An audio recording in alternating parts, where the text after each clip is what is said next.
Class 10 exercise 2C question number 3।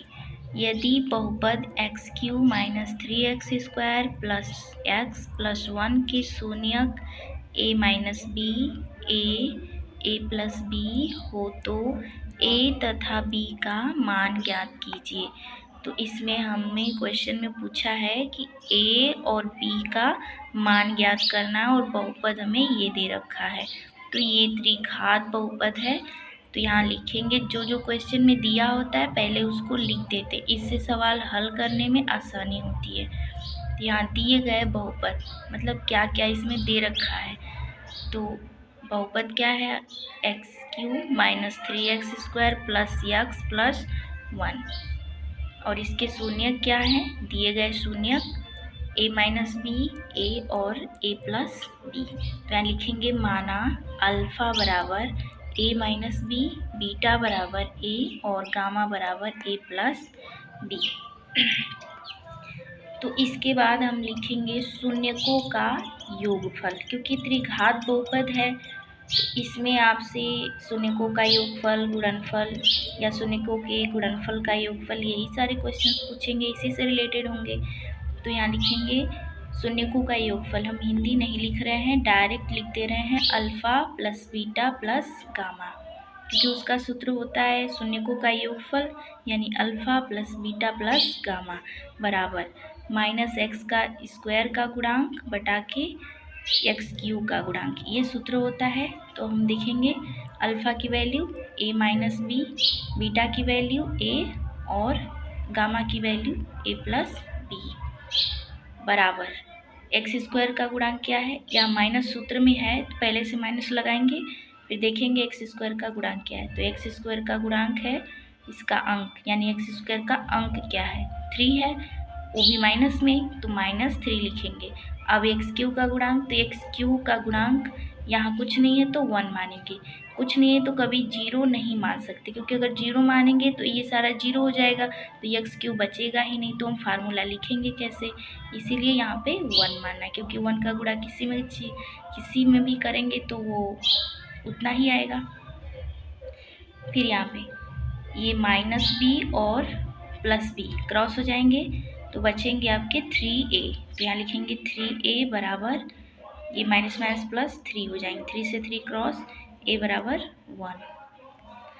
उसके बाद शून्यकों के गुणनफल का योगफल alpha into beta plus beta into gamma plus gamma into alpha बराबर x का गुणांक बटा के x³ का गुणांक। तो अल्फा बराबर क्या माने थे, a - b और बीटा बराबर a। जो मान जैसे जैसे हम रखे हैं उसी तरह से सीरियल बाय सीरियल रख देंगे। फिर बीटा की वैल्यू रखनी है, सबसे पहले बीटा की रखेंगे a, गामा की value a + b plus gamma into alpha दिया है तो गामा की वैल्यू a + b और अल्फा की वैल्यू a - b बराबर x का गुणांक क्या है, कुछ नहीं दिया तो 1 मानेंगे, और x³ का गुणांक यहाँ 1 रखे हैं तो यहाँ भी 1 रख देंगे। उसके बाद मल्टीप्लाई सबका कर देंगे, गुणा a का गुणा a में करेंगे a² होगा, माइनस a का गुणा b में करेंगे -b में तो -ab बनेगा। अल्फ़ाबेट के अनुसार हम इसे सीधा कर दे रहे हैं, अभी से ab हो जाएगा।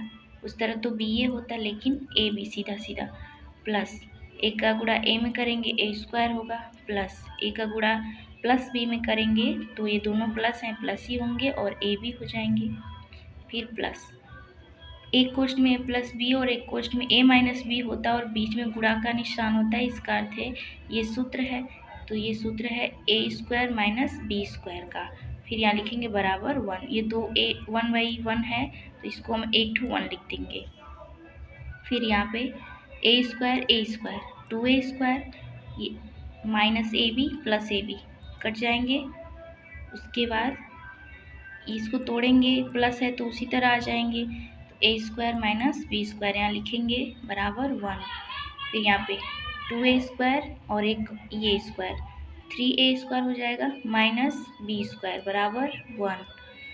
तो यहाँ 3 लिखेंगे गुणते, a की वैल्यू हम यहाँ निकाले थे 1, तो यहाँ क्या रख देंगे 1, a का स्क्वायर था तो 1 का भी स्क्वायर हो जाएगा, माइनस बी का स्क्वायर लिख देंगे, ये ऊपर लिखा हुआ है, बराबर 1।